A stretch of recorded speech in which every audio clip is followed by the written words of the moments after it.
world was a flame of fire. Then it began to cool down, and the first oceans were formed. A miracle happened. The first cell was originated. The question of how life began on Earth is one of the most difficult and interesting that may arise. In fact, the origin of living beings contains several key questions. When did it happen? Could it occur more than once? How was the transition between chemistry and biology? Did it take place on Earth or outside it? And halfway between science and philosophy? Was it the result of chance or necessity? At first, the cells were single-celled, and these later became multicellular. Then they began to create larger and larger organisms. The first organisms were aquatic, and later evolved and began to inhabit the main. Over millions and millions of years, these organisms evolved and became the most fierce and fearsome beings that inhabited the earth before us. During the dinosaurs' time, nothing disturbed them. They were very pacifical animals, in fact. Nothing was personal. It was simply surveillance. We can say that the time of dinosaurs corresponds to the Mesozoic era, which began 225 million years ago and ended about 65 million years ago. The existence of dinosaurs on Earth covers 3 periods. There are Triassic, Jurassic, and Cretaceous. On the end of this last period, its extinctions occurred until the day of today.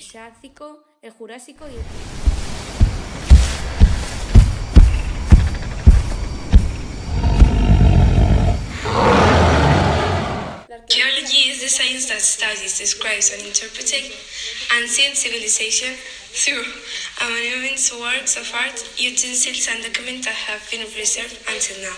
Its objective is to investigate historic and prehistoric sites and physical remains to understand human links to the past and to preserve our culture. Before, during, and after the dig, the archaeology records, notes, images, so sample maps, measurements, and other information about the sites. Archaeologists not only find new information, but to use it to educate. Many archaeologists are professors and are involved in publishing and teaching like me. Thanks to a high concentration of oxygen in the earth, the dinosaurs were able to be incredibly big. Another curious fact about dinosaurs is that the most of their fossils and great variety have been found high at the desert and badlands of North Africa, China, and Argentina.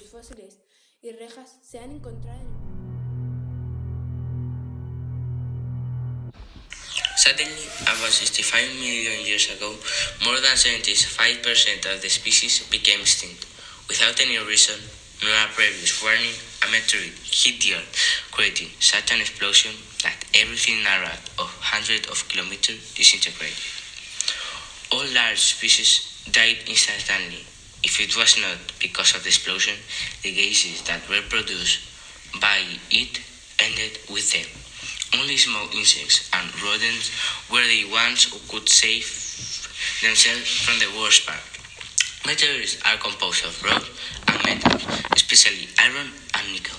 Many meteorites really fell on the Earth, even now, but when they come into contact with the atmosphere due to friction, it causes such temperatures to reach that the meteorite disintegrated before hitting the Earth. The meteorite that hit the dinosaurs were around 30,800 kilograms, almost 31 tons. There was even another meteorite at the beginning of the formation of the Earth, with more than double its mass with 66 tons. The power which the meteorite hit had more force than the entire atomic arsenal of the world. That is to say, equivalent to 10,000 million nuclear bombs, such as the Hiroshima.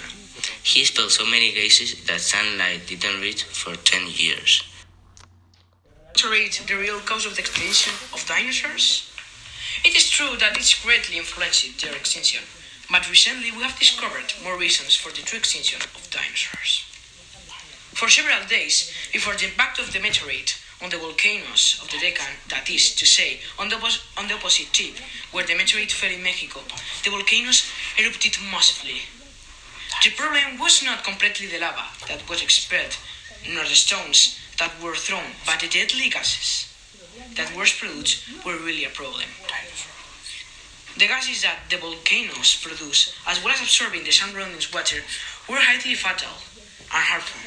These gases that are water, vapor, carbon dioxide, nitrogen, hydrogen, hydrochloric acid, and volatile chlorides, sulfurous and sulfuric gases, methane, and other hydrocarbons. All these gases mixed with the gases that were on our planet and landed later in the form of acid rain. This rain was falling for 10 long years. In conclusion, the dinosaurs that where the meteorite fell were dying, but on the other side of the world they were also dying too due to the volcanoes. As if this were not enough, the volcanoes gave off a lot of heat coming from the earth, and when it was expelled, it was lost between the atmosphere. This created a temperature difference, so that during the next hundreds of thousands of years, it gave rise to global glaciation. We can say that not only the meteorite was the cause of the extinction of the dinosaurs, but it was also due to the volcanic eruptions.